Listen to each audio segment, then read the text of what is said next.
Good morning family. এখন বাজে সকাল 8টা। আমি আর বাবাই দুজন মিলে বেরিয়ে পড়েছি। কোথায় যাচ্ছি বলো তো? যাচ্ছি বাবাইকে নিয়ে একটু ডাক্তারের কাছে। বাবাইয়ের শরীরটা হঠাৎ করে একটু খারাপ হয়ে গেছে, যার কারণে সকাল সকাল দুজন মিলে বেরিয়ে পড়েছি।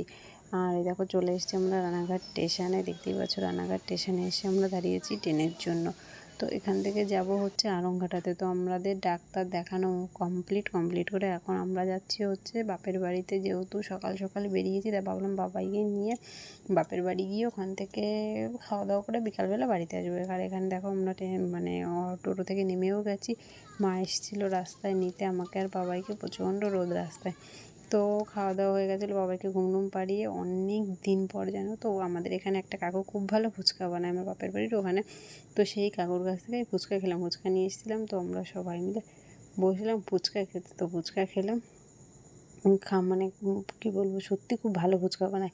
এখন হচ্ছে বিকালবেলা 4টে, 4:30 বেজে গেছে। আমরা বেরিয়ে পড়েছি, 5টার ট্রেন ধরবো। ট্রেন ধরে এখন যাব হচ্ছে মানে বাড়িতে আসবো, ওই জন্য বেরিয়ে পড়েছিলাম ট্রেন ধরার উদ্দেশ্যে। তো দেখতে পাচ্ছ ট্রেন টিকিট কাটা কমপ্লিট হয়ে গেছে। এখন হচ্ছে ট্রেনের জন্য স্টেশনে বসতে হবে, ট্রেন আসবে তারপর বাড়িতে।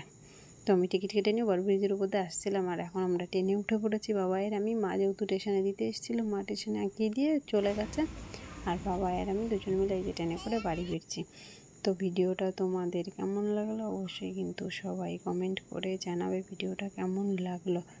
আর যারা যারা নতুন আছো প্লিজ চ্যানেলটা সাবস্ক্রাইব করে পাশে থেকো।